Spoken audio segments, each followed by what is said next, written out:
Mateus, capítulo 28 e o versículo 19. Mateus, capítulo 28 e o versículo 19. Quem achou o texto bíblico, por gentileza, diga amém. Amém. Diz assim o texto bíblico, Mateus 28 e 19. Portanto, ide e ensinai todas as nações, batizando em nome do Pai, do Filho e do Espírito Santo. Amém? Tome assento, por gentileza, nesta noite tão maravilhosa que o Senhor tem nos dado pela sua infinita misericórdia. Amados irmãos, esse texto que nós acabamos de ler, ele é um texto muito conhecido de todos aqueles que amam a palavra de Deus. É importante fazermos uma breve recapitulação para entendermos esse texto. De acordo com as Escrituras, Jesus, o Messias, foi morto na cruz, morreu no madeiro. Mas ao terceiro dia ele ressuscitou, venceu a morte, venceu o inferno, e ele apareceu para os discípulos no espaço de 40 dias na Galileia. Os discípulos viram Cristo ressurreto. Até que então, ele no Monte das Oliveiras subiu aos céus. Mas antes disse aos seus discípulos: ficai em Jerusalém, até que do alto sejais revestidos de poder. 10 dias depois, na festa de Pentecostes, que é uma palavra que significa 50º, 10 dias depois da ascensão de Jesus, o Espírito Santo desceu no cenáculo, e os 120 discípulos foram cheios do Espírito Santo, e a igreja foi inaugurada no Pentecostes. E a igreja então começou a abalar o mundo, a sacudir o mundo, a ganhar o mundo para Cristo. Mas especificamente nesta noite de terça-feira, nesse culto de ensino, eu me volto para o capítulo 28 de Mateus e o versículo 19. E uma palavra eu quero destacar nesta noite, é a palavra ensinai.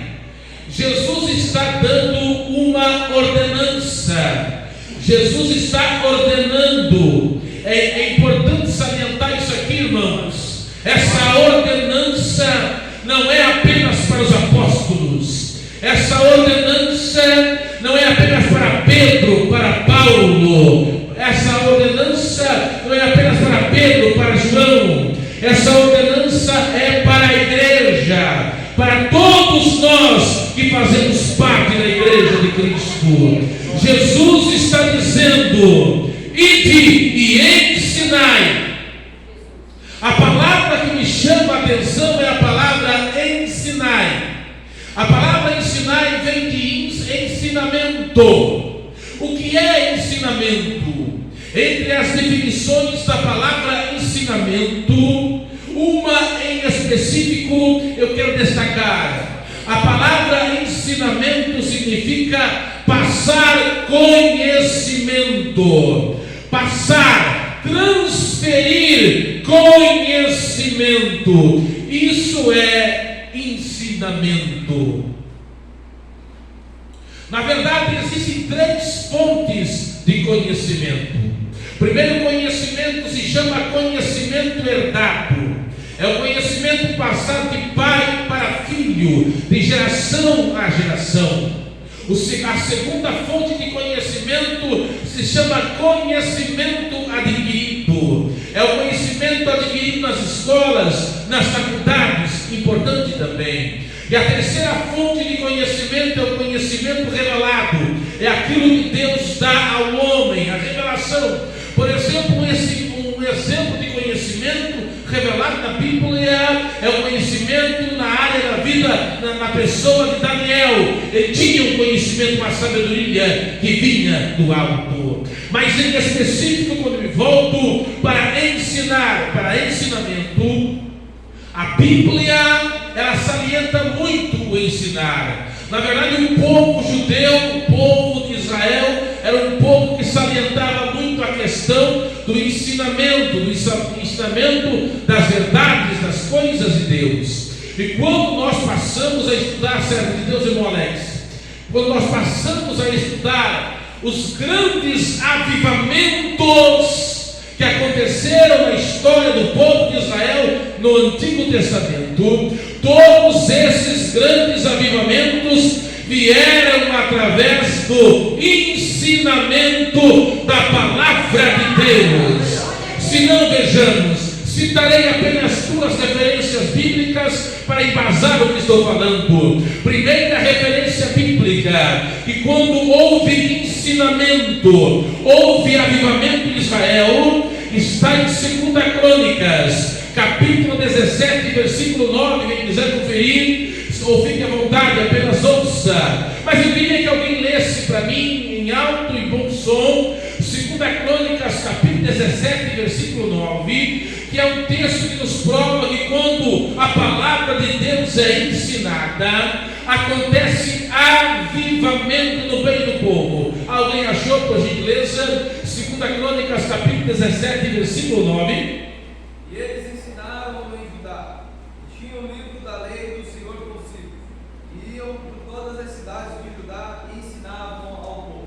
Depois da sequência, servo de Deus, você vai notar ali um grande temor. Com isso vai vir temor de Deus, com isso vai vir prosperidade, com isso vai vir avivamento, e tudo começa no ensinamento da palavra.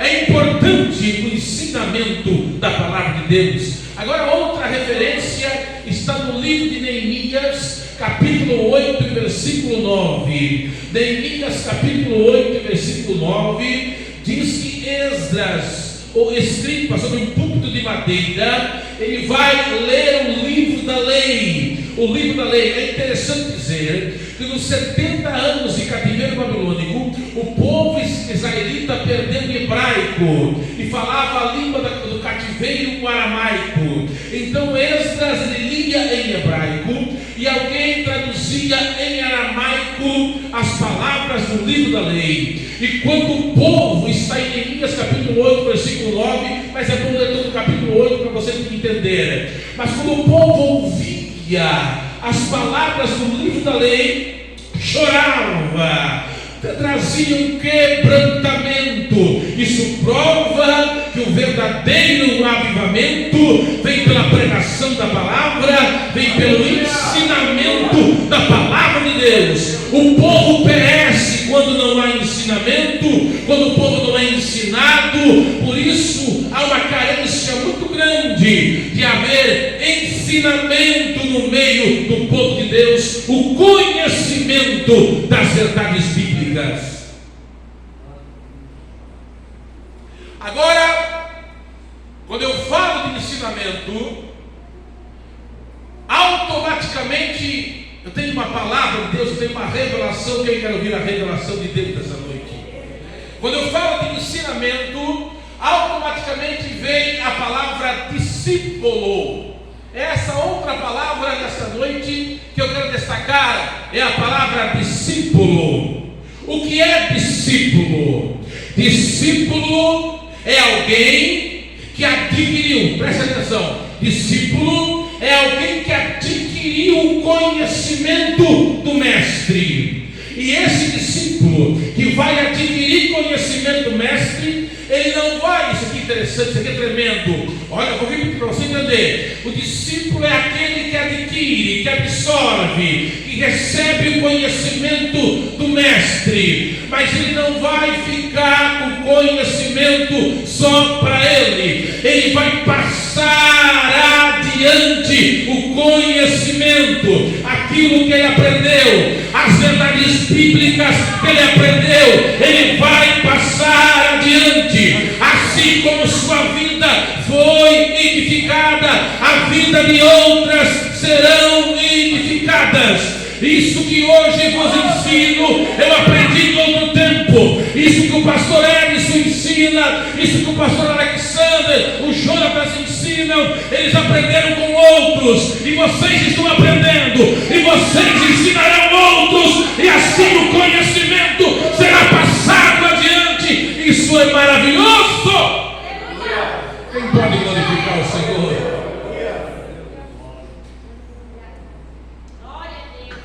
Eu nunca me esqueço a primeira mensagem, se não estou equivocado, que eu ouvi do pastor Alexander. A primeira mensagem que eu ouvi no culto de terça, ele falou algo que eu achei muito interessante e maravilhoso. Discípulo gera discípulo, discípulo gera discípulo. Fariseu não gera fariseu, mas discípulo gera discípulo. Essa frase ficou marcada no meu coração. Agora, quando eu falo de discípulo, eu preciso entender que discípulo não está apenas no meio cristão. Discípulo existe em outras religiões, em outras ideologias. Por exemplo, vou pegar um exemplo de Sócrates.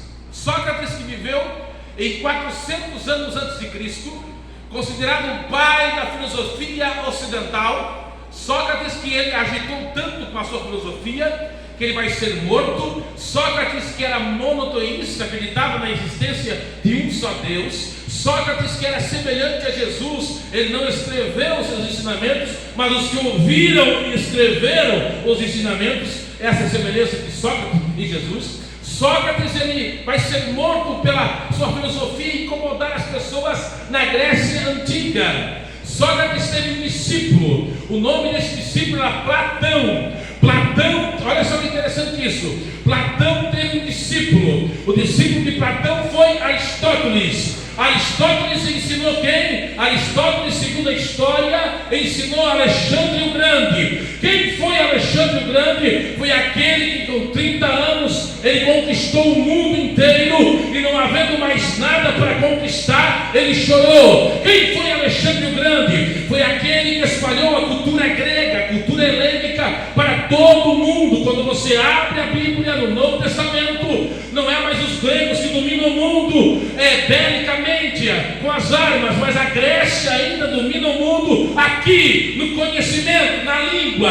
A língua universal é o grego, a religião está presente, é grego, porque Júpiter, o deus máximo dos romanos, é o mesmo Zeus dos gregos. Ou seja, os gregos, eles ainda dominavam o pensamento, porque Alexandre o Grande fez isso, e Alexandre o Grande aprendeu isso aos pés de Aristóteles, porque Aristóteles aprendeu aos pés de Platão, e porque Platão aprendeu aos pés de Sócrates. Isso é conhecimento. Mas eu não quero falar de Sócrates, nem de Alexandre o Grande, nem de Platão. Eu quero falar de Jesus Cristo, o nosso Senhor, nesta noite de terça-feira. Quando então nós falamos a palavra, voltando à palavra discípulo, quando então nós falamos a palavra discípulo, se refere aos seguidores de Cristo. É interessante dizer que os seguidores de Cristo, os discípulos de Cristo, eles não tinham o que nós temos, eles não tinham os recursos que nós temos, eles não tinham internet, eles não tinham TV, eles não tinham microfone, não tinham energia elétrica, nem tempo eles tinham, mas em apenas algumas décadas eles influenciaram o mundo. Quer ver só?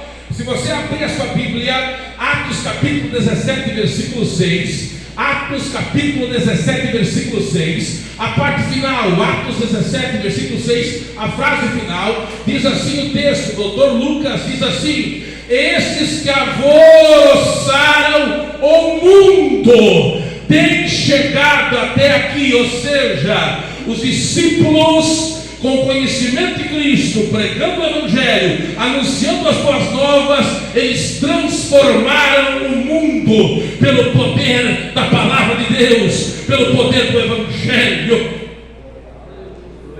ensinando. Então, se fala tanto em discípulo, eu estive pensando nesta tarde, o que vai marcar um verdadeiro discípulo de Cristo. Como eu posso identificar um verdadeiro discípulo de Cristo? É sobre isso que eu quero pregar. Os irmãos já me conhecem, né? Cada um é usado de uma forma, mas eu gosto de dar tema às mensagens. Eu quero pregar nesta noite sobre as características de um verdadeiro discípulo de Cristo. Tem discípulo de Jesus aí? Tem discípulo de Jesus aí? Vamos lá? Primeira característica, abra sua Bíblia em 1 Coríntios, se não estou equivocado, porque às vezes falha, não é? 1 Coríntios capítulo 11, primeiro versículo. 1 Coríntios capítulo 11, quem achou pode ler para mim. 1 Coríntios capítulo 11, vamos ler bastante a Bíblia, um culto de ensinamento. 1 Coríntios capítulo 11, quem achou, por gentileza, leia. Sede meus imitadores, como eu também de Cristo.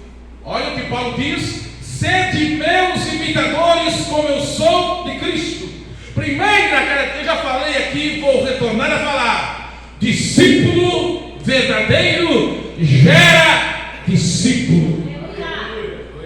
E o mais interessante, pastor Edson, isso aqui é tremendo, irmão. Quem está ouvindo?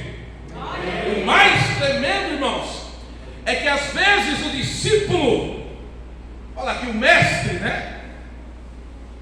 Ele vai gerar alguém maior do que ele. Você não pegou aí, né? Você pode nunca ser um grande pregador, de pregar em congresso, da foto de sua está no cartaz, mas quem sabe você vai ensinar, vai ganhar para Jesus e ensinar alguém que será grande. Me dá uma referência bíblica, pregador, me dá, irmão Clóvis, pelo menos uma, eu vou citar uma referência. Atos capítulo 9, versículo 15, Atos capítulo 9, versículo 15, Jesus diz para Ananias: vai, porque este é para mim um vaso escolhido. Jesus está dizendo para Ananias. Sabe onde Ananias é encontrado na Bíblia, fora o capítulo 9 de Atos? Sabe onde? Pergunta, sabe onde? Em nenhum outro lugar. Ananias só apareceu ali para orar pelo maior missionário da história. Ananias orou por alguém muito maior do que ele. Deus pode te usar para ganhar alguém para Cristo, e será maior, e será tremendo. Esse é um privilégio, irmão. É um privilégio tremendo, né, Danilo? Um privilégio tremendo. O Danilo tem exemplo de pessoas aí que já são pastor, né? Ele ganhou para Jesus, hoje são pastores. Coisa linda, maravilhosa, irmão. Coisa linda. É algo lindo e maravilhoso o que Deus pode fazer com um discípulo fiel. Você não tem ideia. Às vezes você faz um discipulado, às vezes você ensina alguém, ajuda alguém. Lá na frente, esse alguém, ele vai te ajudar. Lá na frente, esse alguém, Deus vai usar para te ajudar, porque ele vai ter mais condições que você. É um mistério, é verdade. Ele vai ter mais condições que você. Então esse é o privilégio. O verdadeiro discípulo, ele forma discípulos, e às vezes esse discípulo se torna maior para a honra e a glória do nome daquele que vive e reina para sempre. Mas eu estou pregando sobre as características de um verdadeiro discípulo. Segunda característica, essa característica aqui é uma característica que muitos não gostam, mas faz parte. Mateus 16 e 24, confere aí para mim. Segunda característica de um verdadeiro discípulo. Mateus capítulo 16 e versículo 24. Quem achou pode ler para mim. Mateus 16 e 24. Então disse Jesus aos seus discípulos: se algum homem quiser vir após mim, negue-se a si mesmo, tome a sua cruz e siga. Renúncia. Quer ser discípulo de Jesus? Até vai ter que renunciar a coisas. E a renúncia às vezes não é fácil, irmãos.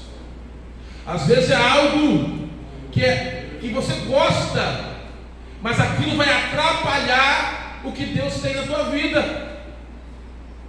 Às vezes é algo que vai contra a sua vontade. Renúncia. Moisés, por exemplo, renunciou. Ele renunciou o Egito, a glória do Egito. Ele renunciou para sofrer com o povo, mas teve a recompensa. Não está no museu como uma múmia, mas apareceu no monte da transfiguração em glória. O maior exemplo de renúncia é o nosso Senhor Jesus, que desceu do trono de glória, desceu do trono da glória, morreu em morte e cruz, mas ressuscitou e está lá no céu, intercedendo por nós.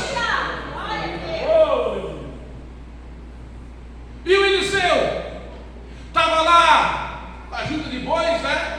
O Elias passou, aí disse: deixa eu despedir de meu pai, vai lá. Ele matou os bois, teve churrasco.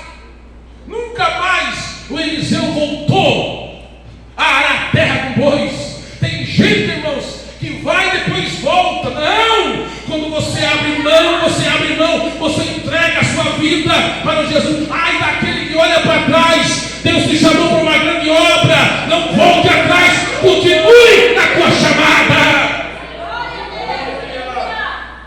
Eliseu, renúncia. Eu nunca me esqueço, irmãos, eu ouvi, né? Ele é um grande ministro do louvor, já esteve aqui em Joinville, eu já vi ele cantando.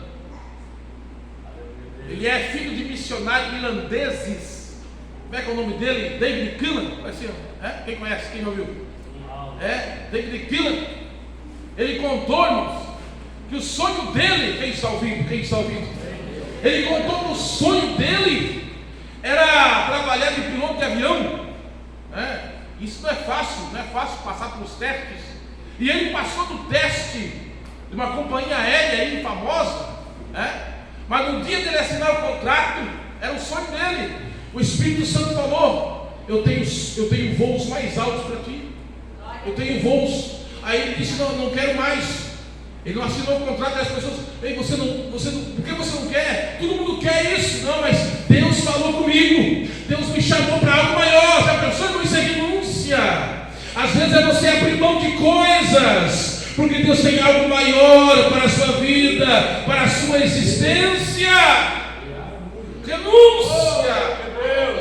Não o meu querer, mas o teu querer. Não a minha vontade, mas a tua vontade. Isso é renúncia. O discípulo renuncia. E às vezes são pequenas coisas, mas que fazem muita diferença. Abrir mão de coisas, mas vale a pena, irmãos, porque o chamado é maravilhoso. Estou pregando sobre as características de um verdadeiro discípulo. Terceira característica está em Atos capítulo 11, versículo 26, a parte final. Atos capítulo 11, versículo 26. Quem pode ler para mim? A terceira característica de um verdadeiro discípulo. Atos capítulo 11, versículo 26. Quem achou? Por gentileza, pode ler?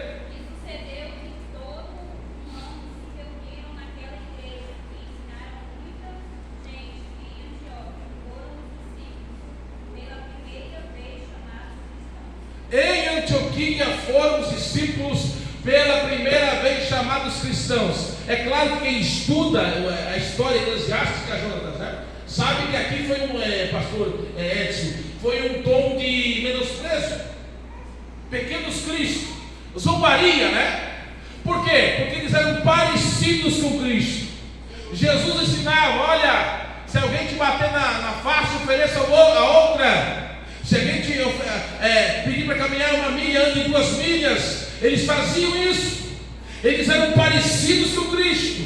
Eles perdoavam os inimigos. Eles perdoavam aqueles que ofendiam eles. Eles eram parecidos com Cristo. Lá vai, parecido com o mestre deles, parecido com o Nazareno, parecido com Jesus. Terceira característica do discípulo verdadeiro: ele é parecido com Jesus. Ele é parecido com o mestre. Ele não mente, porque Jesus não mente. Ele não engana porque Jesus não engana. Ele é verdadeiro porque Jesus é verdadeiro. Ele é santo porque Jesus é santo. Lá na empresa ele não está no meio de rodinha de piada, não. Ele é diferente. O seu jeito é diferente. O seu comportamento é diferente. Ele é um homem de Deus. Dá para ver o brilho de Cristo na vida dele.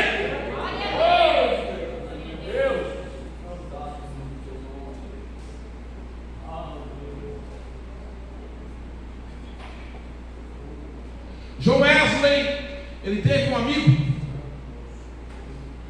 chamado John Flatter. Meu inglês é terrível.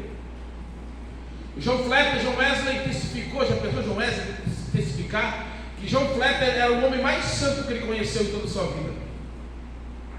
E diz a história que John Flatter, um dia viajando pelo interior da Inglaterra, chegou numa aldeia que só tinha pecador, bêbado, pessoa em prostituição. E o John Flatter não pregou o evangelho, mas ficou uma semana vivendo com as pessoas. Ele era um homem muito santo. Diz a história que John Flatter então saiu da aldeia e anos depois um outro missionário metodista chegou naquela aldeia. Era uma aldeia conhecida pelo pecado, pelo alcoolismo, pela prostituição. E ele notou, esse missionário que chegou depois, se eu estou equivocado, 2 anos, 1 ano depois, coisa assim, chegou ali na aldeia, não tinha mais bares na aldeia, ninguém mais bebia, ninguém mais se prostituía, as pessoas, tinha pessoas que tinham Bíblia na mão. Ele perguntou: mas o que aconteceu aqui? Todo mundo se converteu? Aí uma pessoa da aldeia: você não sabe o que aconteceu aqui, eu vou te contar. Algum tempo atrás passou um santo homem de Deus aqui. O nome dele era John Flatter. Ele não pregou muito, mas com o testemunho dele tinha algo diferente dele, no comportamento dele. E nós olhamos para aquele homem e falamos: nós queremos ser iguais a ele. Nós queremos ser iguais. O discípulo de Cristo se parece com Cristo, é luz no meio das trevas, influencia o mundo. Quem pode glorificar o Senhor por esta verdade? Eu sinto a presença de Deus aqui.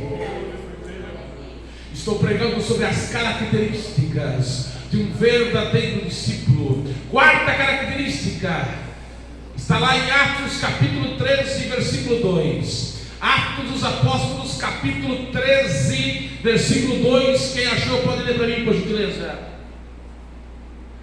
Ministrando eles ao Senhor e jejuando, disse o Espírito Santo: separa para mim Barnabé e Saulo para a obra para a qual eu os tenho chamado. Obrigado, Lucas. Obrigado, querido. Mas tem outra versão, Lucas, né? Você falou ministrando, né? Primeiro versículo. Tem uma versão, acho que a Ferreira Corrigida está, em vez de ministrando, a versão muda o significado, mas é a mesma coisa. Mas tem uma versão, servindo. Essa palavra me chama a atenção, irmão. Servir.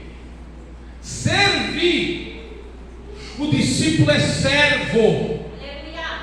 O discípulo é servo. Melhor é servir do que ser servido. Sabia disso, irmão? 3 reis, servo de Deus, por Alex, 3 reis perdidos no deserto. Era o Josafá, o Jorão e o rei dos Edomitas, porque Moabe havia se revoltado. 2 Reis, capítulo 3. Aí, perdido no deserto, Josafá era crente. Josafá era crente e perguntou: tem algum profeta? E alguém lembrou de Eliseu. Só que a expressão, é tremendo isso aqui, irmãos. A expressão que a pessoa diz é tremenda. Ele diz: tem Eliseu, filho de Shafate de Abel, meu lar. Ele deitava água nas mãos de Elias. Ou seja, ele servia. Ele era servo. Chama ele então. Irmãos, ninguém é pregador, ninguém é ensinador, ninguém é pastor sem antes ser servo. Coisa linda. é servir. Eu estou debaixo do senhorio de Cristo. Eu estou debaixo da cobertura. Eu tenho um pastor. Eu tenho um lugar onde eu tomo ceia. Eu tenho um lugar onde congrego. Porque eu sou servo. Antes de ser pregador, eu sou servo. Antes de ser presbítero, eu sou servo. Mas o negócio não é assim, irmão. O lugar aí apareceu uma irmã, questão de ética, não diz, né? Que ela estava testemunhando, irmãos, o Senhor me chamou, mas eu não congrego em igreja nenhuma, porque não tem, vou aqui, vou ali, vou lá. Que negócio é esse, irmão? Parece até Satanás. Satanás, quando chegou diante de Deus, Deus falou: de onde tu vem? Ele veio de passear e rodear. É Satanás que não tem compromisso, que não tem igreja. Não, eu tenho igreja, eu tenho pastor, eu sou servo.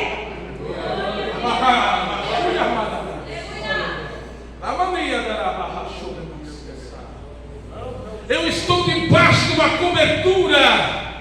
Eu sou servo. Eu acho tremendo o Filipe. Quem está ouvindo, diga amém. O Filipe, ele vai para Samaria, e pessoas batizadas com o Espírito Santo, eram multidões e multidões.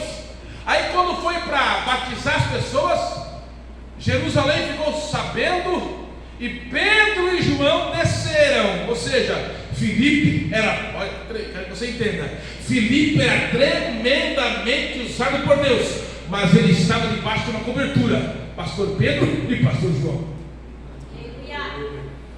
Mas hoje, irmão, camarada, falar, meu Deus do céu, Deus manda exemplo, falar. Hoje o camarada começa, né? Já quer abrir uma igreja, irmão? Não, já quer, já quer abrir uma igreja. Irmãos, alguns são chamados para ser evangelista e outros para pastor. Cada um fique chamado na vocação que Deus chamou. Deus chamou o Lucas para o louvor. Não adianta eu querer cantar. Deus usa ele poderosamente. Outros na área do ensino, outros na área do pastor, de ser pastor. Cada um fique chamado. Mas não esqueça que acima de tudo você é servo. Você é servo. Você é servo. Quem pode glorificar o Senhor?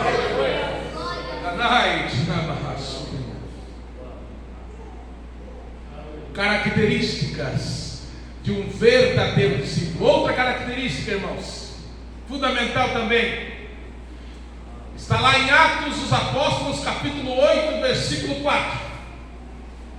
Atos dos Apóstolos, capítulo 8 e versículo 4. É a quinta característica ou a sexta? Perdeu, quinta.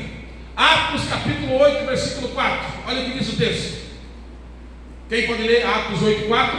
Mas os que andavam dispersos iam por toda parte, anunciando a palavra.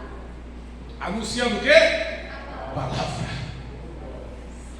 Agora, servo de Deus, irmão Ângelo, para anunciar a palavra, isso aqui tem que conhecer, né, irmão? Tem que conhecer. Irmãos, nós temos que saber pelo menos o básico. Algum tempo atrás eu estava na casa, faz tempo, vai fazer uns 3, 4 anos, na casa dos obreiros da Assembleia de Deus. Questão de ética, não vou dizer o lugar. E aí entramos no assunto da doutrina do som da alma. Quem já ouviu essa doutrina? Som da alma. Depois da morte, existem heresias por aí, seitas, que dizem que a pessoa fica dormindo, né? Mas nós não cremos assim. Os salvos estão no paraíso e os ímpios estão no inferno. Aí eles acreditavam como essas seitas acreditam, que não tem ninguém no inferno e não tem ninguém no paraíso. Assembleano, o que é isso? Meu Deus, sabe, a gente aprende na escola dominical, a gente aprende no estudo de terça-feira, doutrinas básicas. Tem gente que, se perguntar o básico, quem é pré-tribulacionista aqui? Levanta a mão. Eu creio que a igreja não passará pela grande tribulação. Olha, isso aqui é básico, é para todo mundo saber, irmão. Principalmente os obreiros, principalmente nós.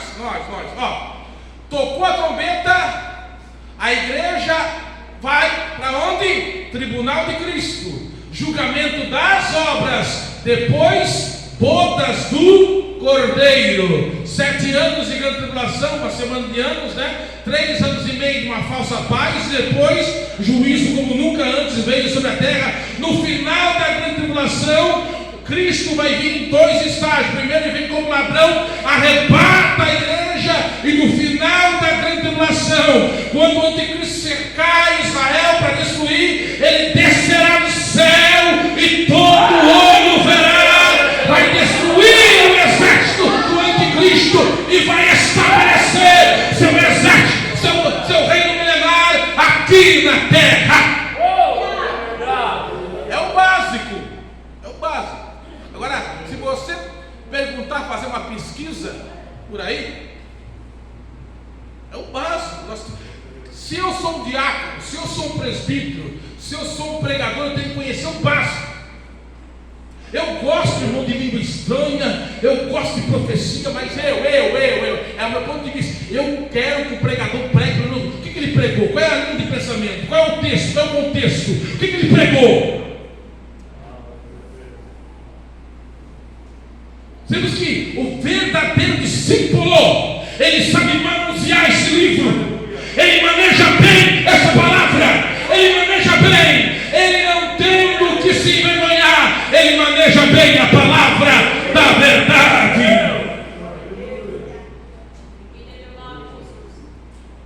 Quem pode glorificar o Senhor? Estou pregando sobre as características de um verdadeiro discípulo. Outra característica fundamental, Atos capítulo 3 e versículo 6. Atos capítulo 3 e versículo, fundamental essa característica. Atos capítulo 3 e versículo 6, olha o que diz o texto. Quem pode ler para mim? Atos 3 e 6. Pedro, porém, lhe disse: não possuo nem prata nem ouro, mas o que tenho isso lhe dou. Em nome de Jesus Cristo Nazareno, levante-se e ande. Poder de Deus. Porque às vezes, isso aqui é forte, porque às vezes é fundamental a pregação, mas às vezes vai acontecer alguma situação, irmãos, que você vai ter que orar por alguém. Vai acontecer de manifestar um demônio, você vai ter que orar para expulsá-lo, e você não vai conseguir sem o poder de Deus. Tem que ter poder de Deus. Poder de Deus, e o poder de Deus só vem na oração, no jejum, na consagração. Poder de Deus, poder de Deus. Discípulo tem que ter o poder de Deus, tem que ter a graça de Deus na vida. Eu conheci quando eu era garoto era um presbítero, já está com o Senhor em outra cidade que eu morei, que se perguntasse para ele o que era teologia sistemática, não sabia, homem simples. Mas uma vez lá onde ele morava, perto de onde ele morava, manifestou-se um demônio, ninguém conseguia expulsar. Aí chamaram ele tinha tanta graça de Deus na vida. Quando ele chegou assim no sítio, como é que se diz, porteira? É porteira? É porteira que se diz para entrar? Quando ele chegou assim, o demônio gritou: estou indo embora. Tanta unção e graça que o homem de Deus tinha. Poder de Deus. Nós não venceremos sem o poder, sem a graça de Deus em nossas vidas. E eu termino com isso aqui, irmãos. É o último texto que eu vou ler, já vou orar sobre as características de um verdadeiro discípulo. Quem está ouvindo? Por gentileza, alguém leia o último texto. 1 Tessalonicenses capítulo 4 e o versículo 17. Se não estou equivocado, lê para mim alguém. É o último texto que eu peço para os irmãos lerem. 1 Tessalonicenses capítulo 4 versículo 17, quem achou? Depois nós, os que ficarmos vivos, seremos arrebatados juntamente com ele nas nuvens, para encontrar o Senhor nos ares, e assim estaremos para sempre com o Senhor. Depois nós, os que ficarmos vivos. Paulo se coloca, eu acho interessante esse texto, porque Paulo ele se coloca, porque depois nós, ele tinha esperança de ser arrebatado. Discípulo de Cristo, quem está ouvindo? Ele não perde a esperança do arrebatamento. Porque tem muita gente, irmão, que está tão envolvida que não quer mais que Jesus volte, está tão envolvido com as coisas do mundo que não quer mais que Cristo volte. Eu acho interessante que quando o rei Ciro ele fez ali o edito real para os judeus voltarem para Jerusalém, tinha aproximadamente 3 milhões de judeus na Babilônia. Quantos? Sabe quantos voltaram? 50 mil. Babilônia simboliza o mundo, e Jerusalém simboliza o céu. Tem muita gente que não pensa mais na eternidade, mas tem um céu nos esperando. Nós estamos aqui, irmãos, mas isso aqui é passageiro. Tem algo que não subiu ao nosso coração, preparado para nós, porque eu tenho por certo que as aflições desse tempo presente não hão de se comparar com a glória que nos será revelada. Quem tem essa esperança? Quem tem a esperança? O Ademar Garcia é aqui perto, né? Quem congregou? Vou perguntar aqui, talvez tenha alguém que congregou. Já estou terminando. Quem está ouvindo, diga amém. Quem congregou na igreja de Lona do Ademar Garcia? Igreja de Lona. Teve alguém que pegou aquele tempo? Servo de Deus. Você era criança, né? Você é mais novo que eu, né? Israel é mais novo, né? Mas se lembra da igreja de Lona? Eu me lembro, irmão. Eu devia ter uns 9, 8 anos. Hoje tem aquela igreja bonita que é o pastor Sérgio Salvador, o pastor ali, né? Eu me lembro que nós estávamos no culto de Santa Ceia e o pastor estava pregando sobre o arrebatamento da igreja. E tinha 2 meninas assim, adolescentes, que nem as servas de Deus ali, e uma estava brigada com a outra. Brigaram. E o pastor estava pregando. Se você está brigado com alguém, se você está de mal com alguém, a trombeta soa, você fica. Não é que na hora que o pastor falou isso, acabou a luz? Aí as 2 amigas, meu Deus, quando voltou a luz, as 2 estavam agarradas. Não quero ficar. O que eu quero salientar, irmãos, era que a volta de Jesus, a mensagem da volta de Jesus estava impregnada nos corações. Hoje, irmão, se prega arrebatamento, né? Tem gente que está pregando que a igreja vai passar pela grande tribulação. Não, eu tenho uma esperança, eu não abro mão, eu creio que a igreja será arrebatada antes da grande tribulação. Quem pode glorificar o Senhor? Se coloque de pé,